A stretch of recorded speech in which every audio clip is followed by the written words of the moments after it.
ರಾಘವೇಂದ್ರ ಸ್ವಾಮಿಗಳ ಬಗ್ಗೆ ತಿಳಿಸುವಾಗ ಒಂದು ಮಾತನ್ನು ನೀವೆಲ್ಲ ತಿಳಿದಿದ್ದೀರಿ. ಸ್ತೋತ್ರದಲ್ಲಿ ಹೇಳ್ತಾರೆ ಅಪ್ಪಣಾಚಾರ್ಯರು, ಮೂಕೋಪಿಯ ಪ್ರಸಾದೇನ ಮುಕುಂದ ಶಯನಾಯತೆ ರಾಜರಾಜಾಯತೆ ರಿಕ್ತಃ ರಾಘವೇಂದ್ರಂ ತಮಾಶ್ರಯಿ. ಒಂದು ಸಾಮಾನ್ಯ ಅರ್ಥ ಇದೆ, ಮೂಕೋಪಿಯ ಪ್ರಸಾದೇನ ಮುಕುಂದ ಶಯನಾಯತೆ. ಮಾತನಾಡುವ ಸಾಧ್ಯತೆ ಇಲ್ಲದೆ ಇದ್ದ ವ್ಯಕ್ತಿಯು ಇವರ ವಿಶೇಷ ಸೇವೆಯನ್ನು ಮಾಡಿ ಅನುಗ್ರಹವನ್ನು ಪಡೆದರೆ ವಿಶೇಷವಾದಂತಹ ವಾಗ್ಮಿತೆಯನ್ನು ಪಡಿತಾನೆ, ಉತ್ತಮ ವಾಗ್ಮಿ ಆಗ್ತಾನೆ. ಮುಕುಂದ ಶಯನ ಅಂದರೆ ಶೇಷದೇವರು.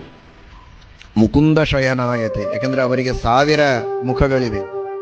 1000 ಹೆಡೆಯ ಶೇಷದೇವರಿಗೆ 1000 ಮುಖಗಳಿರೋದರಿಂದ ಉತ್ತಮ ವಾಗ್ಮಿಗಳು. ವಾಯುದೇವರ, ಸರಸ್ವತಿ ಭಾರತೀಯರ ನಂತರ ಜಗತ್ತಿನಲ್ಲಿ ಅತ್ಯುತ್ತಮ ವಾಗ್ಮಿಗಳು ಅಂತಂದರೆ ಶೇಷದೇವರು. ಅಂತಹ ಶೇಷದೇವರಂತಹ ಉತ್ತಮವಾದ ವಾಗ್ಮಿತೆ ಇವನಿಗೆ ಬರ್ತದೆ ಅಂತ ಇದರ ಅರ್ಥ. ಅಧಿಕೋಪಮ ಅಂತಾರೆ ಇದಕ್ಕೆ.